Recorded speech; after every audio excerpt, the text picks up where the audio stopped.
아멘. 오늘 2부 예배 나온 여러분, 주의 은혜가 여러분 삶 속에 항상 충만하기를 원합니다. 우리 말씀을 듣기 전에 우리 한번 다 같이 일어나서서 2부는 우리 젊은을 위한 그러한 예배로 우리가 참 준비하고 여기까지 왔습니다. 우리 글로리아 글로리아 글로리아 이 찬양 아시나요? 글로리아 우리 악보 없어도 이게 청각으로 몰라. MZ세대하고 그러면 뭘 할까? 찬양하라 내 영혼아. 자, 우리 한번 찬양하라 내 영혼아. 자, 찬양하라.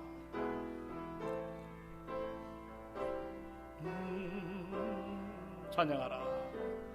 찬양하라 내 영혼아. 찬양하라 내 영혼아. 찬양하라. 예 있는 것들아 다 찬양하라. 우리 한번 다시 기뻐하라. 기뻐하라. 오 주님, 주님 받으소서. 내 영혼아 내 속에 있는 것들아 다 기뻐. 우리 한 번만 더 감사하라. 감사하라 내 영혼아. 감사하라 내 영혼아. 내 속에 있는 것들아 다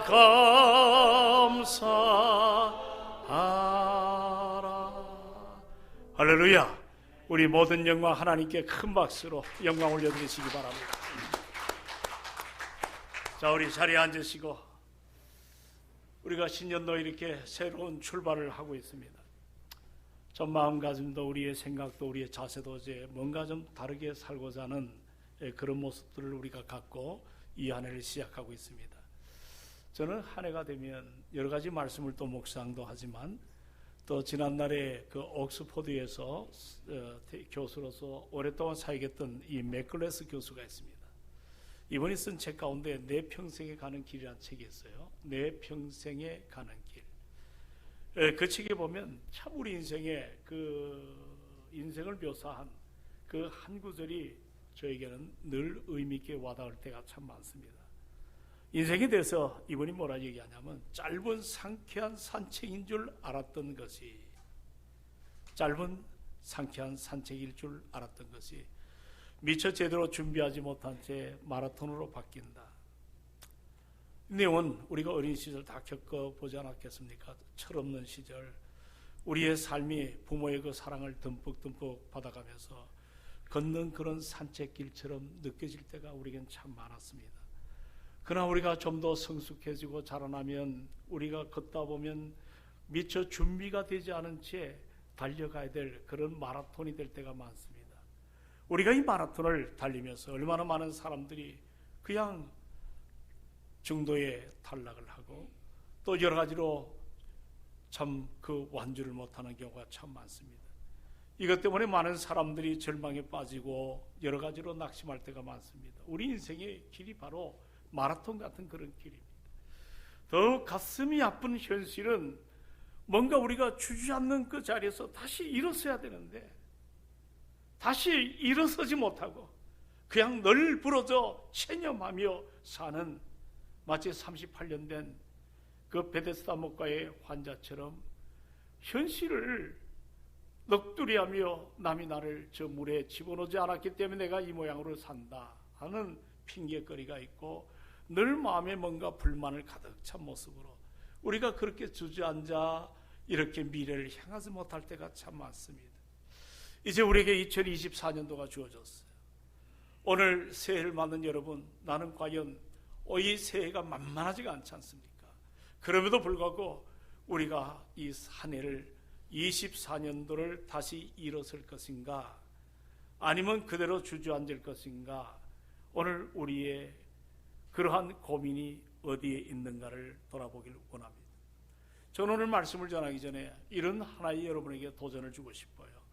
자, 오늘 여러분 누구시죠? 여러분 누구세요? 이미 우리는 만세전에 하나님의 택함을 받은 자입니다. 아멘. 만세전입니다. 참 대단한 존재입니다. 여러분 누구세요?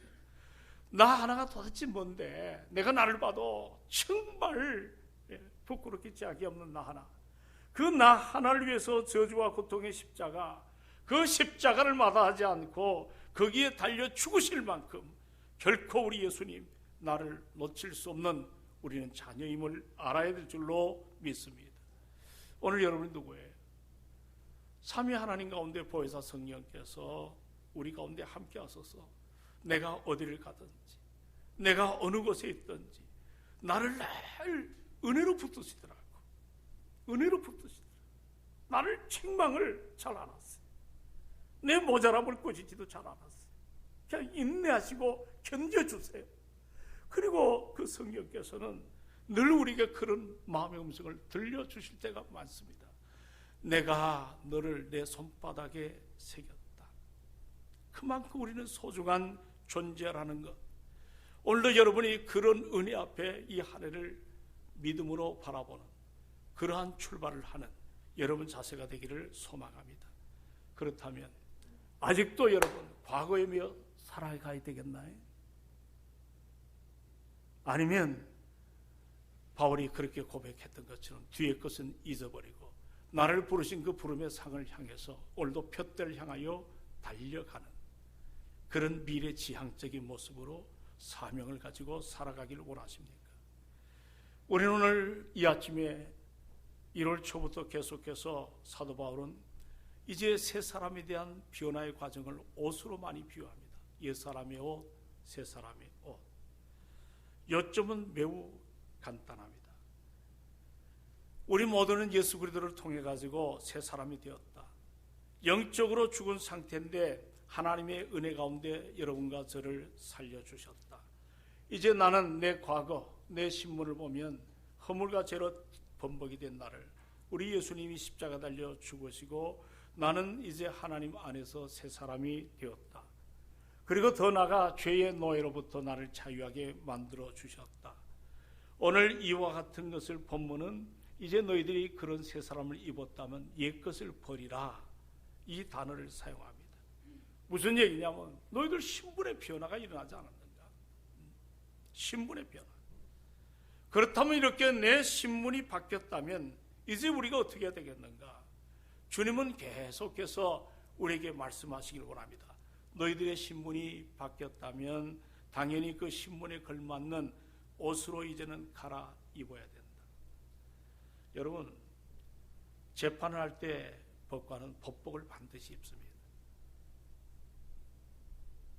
제가 가끔 광진경찰서에 예배를 인도할 때가 있습니다. 신우 예배를 수요일날 점심을 이용해서 드리는데 이번에 한 분이 신우 회원 가운데 장로님 한 분이 총경으로 승진을 하셨습니다. 그런데 제가 얘기 들으니까 총경은 대통령이 임명합니다. 그럴 때 그 경찰 옷이 상당히 참 거기에 무궁화를 달고 임명을 받는, 이게 상당히 신분의 변화 아니겠습니까? 여러분 그렇습니다. 오늘도 여러분이 어떤 옷을 입고 나왔냐에 따라서 내 삶에 뭔가 태도가 달라집니다. 그렇다면 이제 너희들 새로워지지 않았느냐? 옛것을 다 버렸다면, 너희들의 신분이 하나님의 자녀로 자라났다면 이제 너희들의 수준에 걸맞는 새 사람을 입으라 라고 표현을 지금 하고 있습니다. 자, 우리가 이 안에 주여 따라합시다. 주여 새롭게 하소서. 오늘 세 번째 시간으로 좀 새 사람을 입으라. 새해에 우리가 마땅히 입어야 될 옷이 어떤 것인가? 주의 성령께서 오늘도 여러분을 참으로 마음에 여러분의 모든 삶의 자세를 좀 바꾸고 새로워지는 이런 역사가 일어나기를 원합니다. 먼저 중요한 것은 오직 심령으로 새롭게 된다. 새롭게 돼야 되는데 이 심령이 새로워져야 된다. 자, 이 심령이란 말은 오늘 여러분들 굉장히 쉬운 단어는 아닌 것 같아요. 이 단어는 붙잡고 있으면 그만큼 참 신비한 단어입니다. 예? 자, 여기 저를 좀 보십시오. 어떤 단어? 매우 신비한 단어예요. 이 심령은 어떨 때는 우리의 마음을 의미하기도 하는데, 여러분이 알지 않습니까? 우리 마음, 내 의지를 통해서 달라지지 않아요. 내 안에 계신 우리 구원받은 백성은 성령께서 내 안에 계신, 내주하신다 그러죠. 내주하시는 성령께서 내 마음을 컨트롤하심으로 새로워지는 이 말씀. 그래서 우리 마음에 계신 성령이 나를 새롭게 하시는 것. 이게 얼마나 중요한지 아세요? 당시 에베소에 사는 많은 성도 가운데 자신들이 구원을 받은 하나님의 자녀였음에도 불구하고 여전히 그 주변에 쓰나미처럼 밀고 들어오는 세속의 엄청난 흙탕물, 이런 것들의 본보기 되어서 이 사단의 영향력을 잘 벗어나지 못한 채 무기력한 삶을 살아가는 오늘 이와 같은 이 에베소 성도를 향해서 질책의 메시지이기도 합니다. 여러분, 바울은 그런 얘기합니다. 너희들이 주의 말씀을 들었지 않느냐? 그 말씀의 가르침을 받았지 않느냐? 이젠 좀 뭔가 달라져야 되지 않느냐? 우리가 새해 늘 그 사람 보면 그런 모습으로 앉아 계셨어요. 그리고 늘 그런 행동을 해요. 시간도 변화가 되지 않고 자세도 변화가 되지 않고, 그러니 여러분 삶에 어떤 변화를 우리가 갈망하고 나갈 수가 있겠어요? 뭔가 내가 좀 달라지기를 원하는 마음 가지고 절박한 심령을 가지고 우리 주님 앞에 나오기를 주의 이름으로 축원을 드립니다. 제가 초창기에 중국을 참 많이 갔습니다. 공안이 눈을 부릅뜨고 예수 믿는 사람들을 발본세곤하던 그때입니다. 저 감옥사라고 하는 러시아 접경 지역에 복음을 전하는데 참 두려워요. 공안이 불씨 들이닥치면 그냥 끌려갑니다. 그들의 법에 따라 절차를 통해 가지고 형을 받습니다. 목숨 걸고 하는 사역들이었습니다. 초창기. 밤에 때로 옷을 다 벗고 자질 못합니다. 그냥 새벽부터 시작해서 11시가 넘어 예배가 마칠 때 얼마나 고단합니까? 하루는 밤에 문고리를 잠그고 자는데 밖에서 두드립니다. 깜짝 놀랐습니다. 그랬더니 목사님 계시나요? 문을 열어줬습니다. 강마른 한 청년 같은 사람이, 키가 상당히 큰 청년이에요. 내 앞에 무릎을 꿇습니다. 목사님 한국에서 오신 분인 줄 압니다. 지난주에 했던 설교를 저에게 그대로 좀 들려주세요. 그분의 눈빛, 난 그분 이름도 잘 몰라요. 나중에 저 상도 중학교에서 파송한 선교사라는 것을 들었는데 그 눈빛이 지금도 잊혀지잖아요. 너무 진지하게 갈망해요. 자기가 오늘 여기서 6개월 동안 설교를 듣지 못했다는 거예요. 한국에서 오신 목사가 있다는 소식을 듣고 이렇게 밤에 찾아왔다는 거예요. 저도 정신이 바짝 나서 그분에게 말씀을 전했어요. 그랬더니 끝나고 일어서더니 목사님 고맙습니다. 그리고 총총걸음으로 사라지는 그의 모습을 보고 하나님을 갈망하는 사람들의 모습이 얼마나 아름다운가. 오늘도 우리가 예배 가운데 주의 임재를 경험하는 여러분, 내 모든 것이 달라져야 될 줄로 믿습니다. 갈망하십시오. 구태연하게 태도, 시간, 여러 가지 자세, 이런 것들이 전혀 변화되지 않는 채 이 자리에 여러분이 계시다면 그처럼 허망할 때가 됐습니까? 오늘 너희가 말씀을 듣고 가르침을 받았을진데 오늘 왜 세상에 그렇게 휘둘려 살아가느냐? 너희들은 신분이 바뀌어졌다. 하나님이 정말 여러분을 은혜 가운데 아름답게 여러분의 수준을 늘 걸맞게 이와 같이 은혜를 주신 것 아니냐. 이 말은 바꿔 말하면 심령이 새롭게 됐다. 이 말은 너는 정말 그리스도인답게 살고 있느냐. 한번 따라합시다. 너희는, 나는 그리스도인답게 사느냐. 한번 우리 고민해 보세요. 우리 여기 젊은 친구들, 여기 여러분들 모든 분들, 나는 정말 그리스도인답게 살아가고 있는가. 요즘에 젊은 친구들이 우리나라 역사에 대해서 굉장히 관심을 갖고, 요즘 한때 인문학이 거의 없어지는 대학에도 과를 보면 이 공대 출신으로 많이 공대에 가는데 요즘 다시 인문학이 살아나고 있습니다.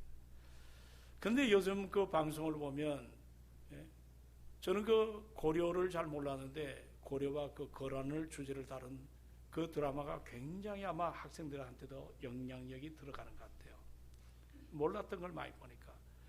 근데 우리 역사를 보면 참 우리 신앙인에게 반면교사와 같은 메시지를 담고 있는 그런 삶의 스토리가 있더라고. 혹시 여러분 강화도령이라는 분 아세요? 예, 철종이죠. 조선 25대 왕 강화도령. 이 철종은 사도세자의 후손이에요. 사도세자가 뒤지에 갇혀서 죽을 때 아들 셋을 남겼습니다. 세자빈으로 태어난 장남, 훗날 아버지 뒤를 이어서 그 유명한 정조 임금이 됩니다. 다른 두 아들은 후궁의 몸에서 태어나서 이들 왕자들은 그 당시 천주교인이라는 사실이 발각되면서 저 강화도로 다 유배를 당합니다. 사역을 받고 다 죽었어요. 사약을 받고. 근데 그 후손들은 강화도에서 이제는 모든 신분을 박탈당했습니다. 왕족과는 관계없이 비참하게 살았습니다. 세월이 흘렀습니다. 조선 왕조의 왕가의 대가 끊기게 됩니다. 그래서 조선 대신들은 이 새로운 왕을 옹립해야 되는데, 자, 고민되죠. 우리나라가 그때 사색 당파가 만연되어 있습니다. 자, 권력을 쥐고 있던 세도가들은 똑똑한 왕을 세우는 것을 원하겠어요? 원하지 않겠어요? 원하지 않죠. 예. 왕이 똑똑하면 왕권이 강화될 것이고, 그렇게 되면 자신들이 그동안 누렸던 권력 줄어들기 때문입니다. 그렇다고 자신들이 쿠데타를 일으켜서 왕은 될 수가 없습니다. 조선 왕조는 그 당시 전주 이씨의 나라였기 때문에 이성계의 피를 타고난 사람 가운데 왕을 세워야 백성들의 마음을 얻는다는 거예요. 요즘도 보면 정치하는 사람들 전부 백성들의 마음. 그게 정말 진심이면 참 좋을 텐데. 전부 백성들의 마음이에요. 그 얘기를 들을 때 백성들이 얼마나 동의가 되는지. 그러나 사실 백성들의 마음을 얻어야 왕권의 계승이 필요합니다. 그래서 가만 생각하니까 지난날 저 오래전에 강화도로 유배를 떠내보낸 이씨 집안을 생각하게 되었습니다. 그래서 찾아낸 사람이 강화도에 살았던 강화도령으로도 유명한 철종 임금입니다. 여러분, 강화도령은 이성계의 피를 타고난 사람이기 때문에 조선 왕조의 왕이 되는 데는 기본적인 하자, 결격 사유가 없습니다. 조선의 25번째 왕이 되었습니다. 그러나 자 보세요. 왕이 된다는 것과 왕답게 사는 것 같아요, 달라요?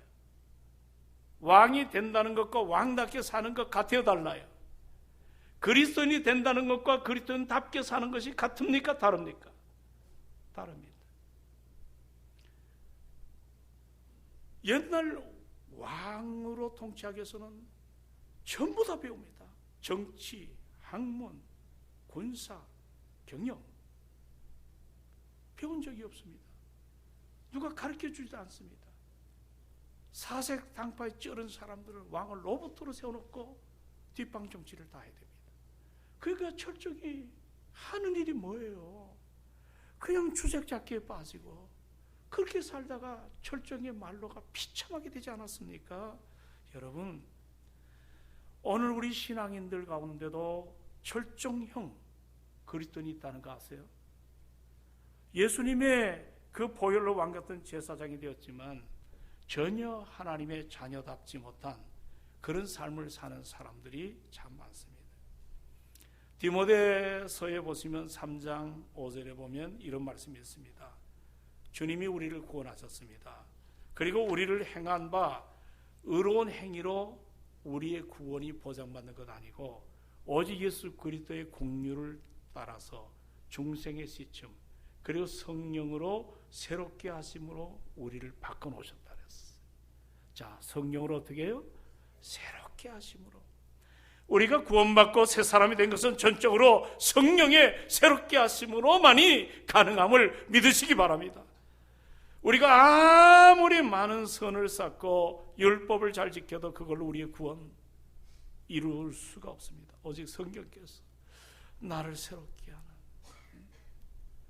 그래서 다윗도 주의 성령을 나에게 거두어 가지 말아달라. 여러분, 오늘 영적으로 우리가 깨었다면 이 예배 가운데 정말 우리가 하나님의 은혜를 갈망해야 될 줄로 믿습니다. 그리고 내가 새로워지길 원하는 마음이 일어나야 될 줄로 믿습니다. 여기 어떻게 오셨나요? 포천에서 오셨어요. 보니까 저 멀리 분당 여기 오셨어요. 일선을 멈추고 여기 찾아온 하나님의 사람들이 한둘이 아니에요. 그러면 우리가 뭔가 새롭게 내 삶을 좀 디자인해야 되지 않나요? 하나님의 형상을 담은 하나님의 그 아름다움으로 내가 정말 재창조된 하나님의 자녀답게 살아가는 이것이 여러분 우리 안에 얼마나 중요한가. 새 사람 입으라. 그리고 여러분 여기서 멈추는 것이 아니라 따라합시다. 우리는 거룩한 존재로, 자, 우리가 누구라고요? 거룩한 존재로 부름받은 하나님의 사람임을 잊지 않기를 부탁합니다. 여기 내려가 24절에 같이 한번 읽어보죠. 큰 소리로 24절 다 같이 시작. 하나님을 따라 의와 진리의 거룩함으로 지으심을 받은 새 사람을 입으라. 아멘. 하나님을 따라 의와 진리의 거룩함으로 지으심을 받았다. 여러분 이 말씀을 이 표현으로 좀 복잡한 것 같지만 이 말을 좀 쉽게 제가 여러분에게 말씀드리면, 여러분이 신분의 변화 받았다면 이제는 거룩을 향해서 나아가는, 무엇을 향해서? 거룩. 성경의 거룩이라는 단어는 이 separate, 이 구별됐다는 단어와 같아요. 구별됐다. 여러분이 예수 그리스도인들은, 예수 믿는 성도들은 참 능력이 있어요, 우리 안에. 근데 능력 가운데 가장 아름다운 능력 중에 하나가 뭐냐면 세상 사람과 얼마나 다르냐에 달려있어요. 세상 사람과 내가 얼마나 다른가. 학교에서도 구별된 삶으로, 여러분의 직장에서도 구별된 삶, 여러분의 가정에서도 구별된 삶으로, 오늘 여러분이 코이노니아 공동체 안에서도 정말 거룩성을 잃어버리지 않고 말이나 행함에 있어서 늘 예수 그리스도가 내 삶에 드러나야 될 줄로 믿습니다. 이게 무너지면 목사도 어느 직분자도 소망이 없어요. 여러분 창세기 11장까지 보면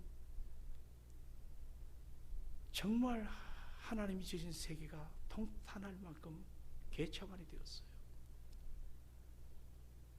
바벨탑을 쌓지 않나, 사람들이 지멋대로 살지 않나. 그래서 12장에 보면 우리 하나님이 한 사람을 주목하시고 그를 택하셨어요. 그게 아브라함입니다. 아브라함.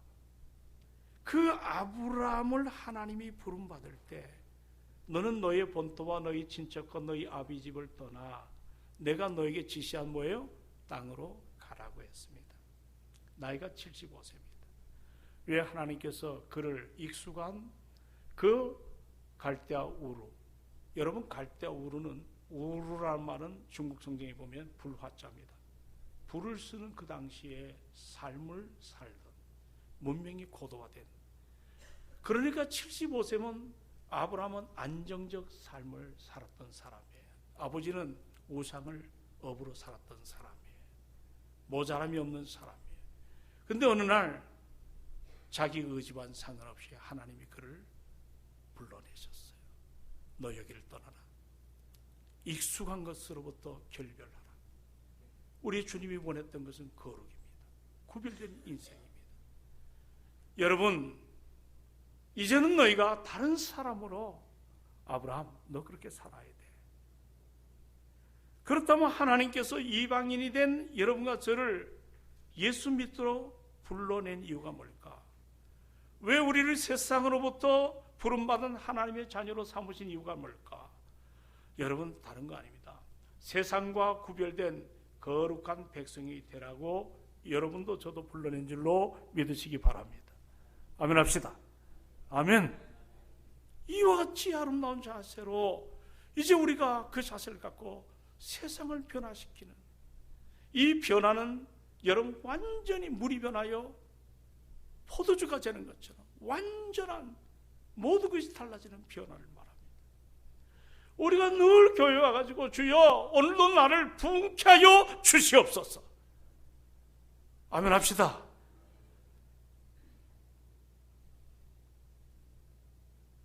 정말 내 심령을 주님 앞에 거룩한 산제물로 드리면서 이 세대를 본받지 않고 정말 변화를 받아 우리 하나님의 온전하시고 기뻐하시고 선하신 뜻이 무엇인지를 분별할 줄 아는 그런 하나님의 사람들로, 오늘도 내가 예배 가운데 적어도 이 자리에 올 때는 내 삶을 보면 꺼내보면 엉망이죠. 회개하고 이제 다시 한번 성령의 놀라운 능력을 따라 내가 회복이 되는 그런 예배의 기쁨이 여러분에게도 저에게도 일어나야 될 줄로 믿습니다. 우리가 사는 오늘 이 시대를 보세요. 대한민국에 한때는 1200이라고 했는데 요즘 숫자를 얘기 안 해요. 너무 코로나 이전에 가나안 성도가 200만이 빠져나가고 코로나 때 200이 빠져갔대요. 안 나가, 교회 안 나가죠. 안 믿는다고 안 해요. 뭐 쓰면 기독교라고 씁니다. 그런데 자기 중심으로 바뀌어졌어요. 이런 사람들이 대한민국에 굉장히 많이 삽니다. 어떻게 여러분 그런 사람들을 향해서 물이 바다를 덮음처럼 여호와를 아는 지식을 온 땅에 펼쳐나갈 수가 있겠습니까? 요즘 우리 안수 집사님들 3월달에 투표합니다. 장로. 주일이 굉장히 바쁜 분들이 계십니다. 사업을 하시기 때문에 제가 얘기했어요. 주일 안 지키면 아무 소용이 없습니다. 지켜야 됩니다. 희생해야 됩니다. 가만 보면 교회 안에 권사님들 가운데도 툭 하면 주일날 안 나옵니다. 달라져야 됩니다. 내 안에 정직이 정신이 사라져버렸습니다. 바뀌어져야 됩니다. 달라져야 될 줄로 믿습니다. 내가 주를 위해서 손해를 본다 생각하면 손해보십시오. 오히려 그것 때문에 내 신앙이 자유함을 누리기를 주의 이름으로 축원합니다. 이런 것들로 고통당하지 말고 내가 예수님 말씀 안에 붙들려 산다는 것 때문에 우리가 감사해야 될 줄로 믿습니다. 그게 우리 아름다운 거룩성을 회복한 사람들이에요. 3년이 넘는 세월 우리는 코로나의 진통을 알았어요. 정말 놀라워요. 우리 삶의 환경이 다 바뀌어졌어요. 우리 신앙생활의 환경도 다 바뀌어졌어요. 안타깝게도 그 변화는 돌이킬 수가 없을 정도로 심각합니다. 그리고 감내하기 어려울 정도로 사람들이 마음이 다 말라 있어요. 잘 안 들어요. 여기 우리 부목사님 새로 오셨는데 어느 분이 그래요. 자신이 목회할 때는 앞으로 어떤 목회를 될지 모르겠다. 사람이 바뀌어지지가 않고 말라가요. 거칠어져가요. 자기 중심에 말 안 들어요. 오늘 이런 무거운 마음 갖고 이제 우리가 한 해를 살아가는 거예요. 이제 우리가 뭔가 초심을 바로 세우지 아니하면 언제 그랬냐는 듯이 또 뭉클어져 갑니다. 또 옛날로 돌아갑니다. 이렇게 돼서 어떻게 우리가 새로운 시대를 갈망을 할 수가 있겠습니까? 여러분, 당시 에베소 인구는 30만입니다. 그런데 그리스도인들은 역사학자들 보면 1%래요. 30만만 가운데 1%가 몇 명이죠? 3,000명입니다.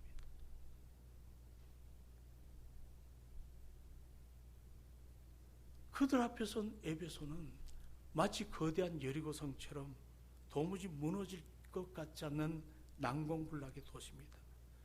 여러분, 에베소는요, 신로마라고 부를 정도로 소아시아에 가장 잘 나가는 동양과 서양을 뿌리치 통로를 연결하는, 여기는 무역업이 발달했어요. 그리고 5월에 축제가 있는데 이 축제에 전 세계인들이 다 모입니다. 아데미 신을 모시는 그런 축제인데요, 그 아데미 신이 있는 신전은 여러분이 가끔 보지만 석조 돌 기둥이 127개입니다. 한번 상상을 해보십시오. 127개면 쫙 끝까지 보이지 않을 정도로, 거기에 온갖 우상과 온갖 음란과 온갖 태색이 풍조가 만연된, 바로 그런 시대의 한복판에 에베소 교우들이 신앙생활한다는 것이 만만하지가 않습니다. 이 도시의 겉모습도 이렇게 타락인데 영적으로 얼마나 부패가 심했겠습니까? 이런 곳에 사도 바울이 예수 그리스도의 복음, 이 기쁜 소식 하나 갖고 그 현장을 들어가서 이제 교우들과 함께 그들을 가르치고 깨닫게 하고 회개하게 하고 그들의 첫사랑을 잘 계승하고 발전하는.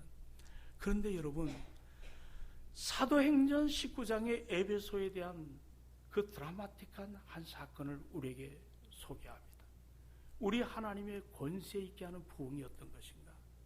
이러한 구조적으로 전혀 변화하여질 것 같지 않는 에베소 도시에 영적인 지진이 일어난 장면이 사도행전에 소개됩니다. 마술사가 무너지고 발가벗은 채 예언하다가 부끄러움을 당하는 이상한 역사가 일어납니다. 그리고 나서 사도행전 19장 한번 여러분 다 펴보십시오. 17절부터입니다. 20절까지. 자, 우리 위에 청년들도 다. 사도행전 19장 17절로 20절.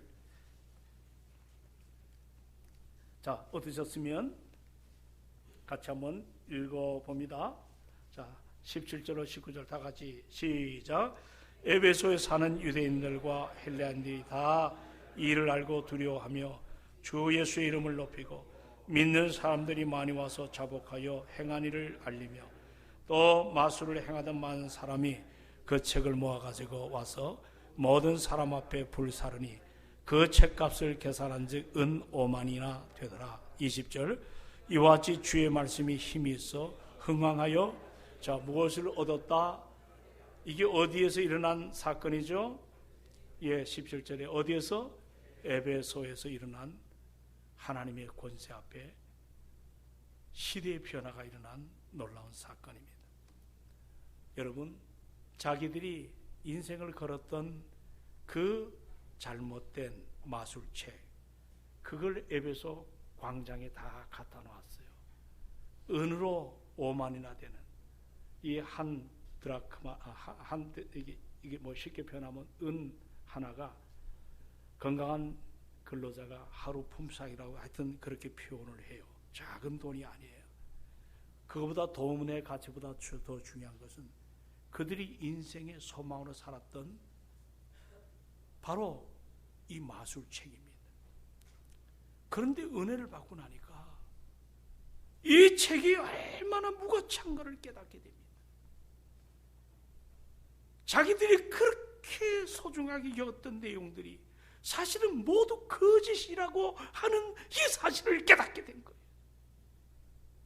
이제는 모든 것이 무가치합니다. 여러분, 그 광장에서 은 5만이나 되는 책을 전부 모아다가 불을 사르는 그 장면을 생각해 보세요. 예? 에베소 사람들이 평생 생업처럼 여겨오던 마술책을 불사르고 그들이 여호와 하나님을 찬양을 했어요. 도대체 이것이 무엇인가? 어떻게 변해지지 않는 그 사람들이 바뀌어질 수가 있었겠는가? 어떻게 죄를 자복하고 예수를 믿게 된 이유가 뭘까? 궁금하지 않습니까? 이것은 그 에베소 도시 1%도 안 되는 사람들이었지만 그들이 은혜를 받았어요. 할렐루야! 할렐루야! 그들이 변화를 받았어요.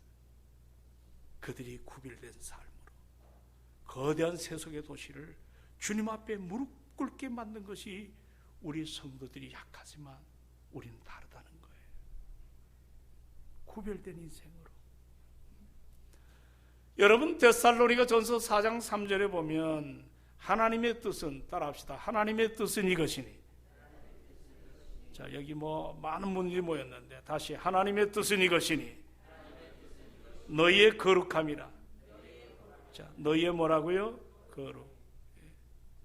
여러분, 구원 이후에 우리의 삶은 날마다 예수 그리스도를 닮아가는 장성한 주님의 분량까지 이루어가는 이 거룩성의 회복임을 믿으시기 바랍니다. 참 성도의 직분을 따라 계급이 아니죠. 권리가 아니죠. 저분이 예수의 성품을 얼마나 담고 있는가.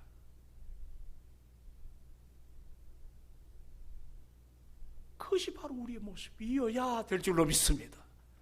예수를 얼마나 담고 있는가. 교회가 어려울 때 나 물질 없어요.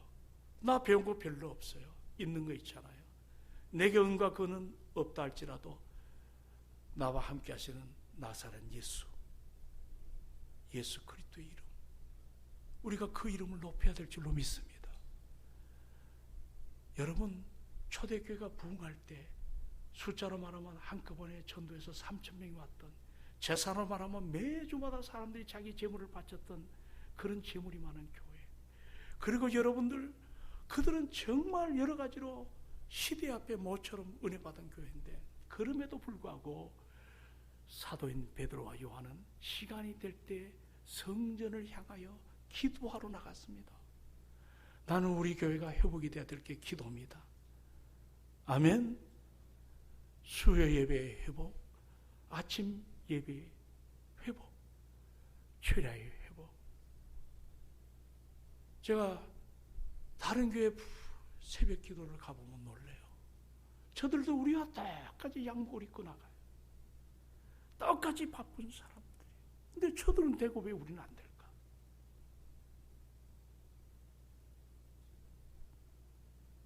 우리 부흥하기를 원하십니까? 청년들이 수십 명이 앞에 나와서 찬양합니다. 왜 저들은 되고 우리는 안 될까? 세상이 바뀌었기 때문에? 아니에요. 내 심령이 새로움을 받아야 될 줄로 믿습니다. 거룩성을 회복하기를 주의 이름으로 축원합니다.